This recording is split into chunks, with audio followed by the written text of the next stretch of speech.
মানে ভাই বুঝতেছি না, তুমি এনাকে আবার গ্রুপে কেন ডাকলা? আরে এনারে ডাকলাম আমার প্রিয় মানুষটার নিকনেম দেবো তাই। নিকনেম দিবা মানে? বুঝলাম না, কিসের নিকনেম, কার নিকনেম? আরে যারে নিয়ে ভয়েস দিব তারা যদি সামনে দেখি ভয়েসটা আরো ভালোভাবে দিতে পারবো। ও আচ্ছা আচ্ছা, ঠিক আছে। বাট তুমি যার নিকনেমটা দিচ্ছ, হ্যাঁ তো ক্যারেক্টারে চেঞ্জ করে নাই, হ্যাঁ তো বেড়া ক্যারেক্টার নিয়ে দাঁড়ায় রয়েছে নাকি? তোমার আবার এই ধরনের পছন্দ? হ্যাঁ হ্যাঁ। এই সাব্বির ভাই, বেটা ক্যারেক্টার বাদ দিয়ে বেটি ক্যারেক্টার নেন তো। আচ্ছা আচ্ছা ঠিক আছে ভাই, নিতেছি।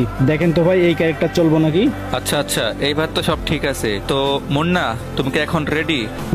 রেডি। ওকে ওকে, ঠিক আছে, তাহলে তুমি শুরু করো, আমরা সবাই মিলে শুনি তোমার মনের কথাগুলো। আচ্ছা শুরু করতেছি।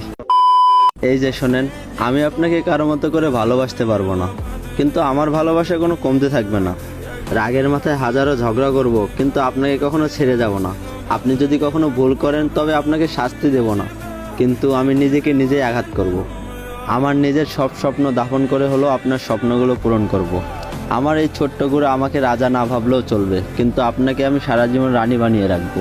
বৃদ্ধ বয়সে আপনাকে নিয়ে ওই দূর আকাশের চাঁদের আলো দেখব।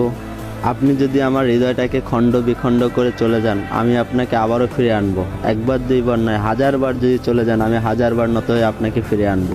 জীবনের শেষ অবধি শুধু আপনাকেই চাইবো, কারণ আপনি আমার জীবন, আপনি আমার মরণ, আপনি আমার শুরু, আপনি আমার শেষ, আপনি আমার নিঃশ্বাস, আপনি আমার বিশ্বাস। ভালোবাসলে আপনাকেই, ঘৃণা করলেও আপনাকেই। আমি শুধু আপনার কাছেই পাই ঠাই, আপনিতেই নিরুপায়। আপনি আমার আশা, আপনি আমার ভরসা। হাজার রাগ অভিমানের পরও আপনি আমার ভালোবাসা।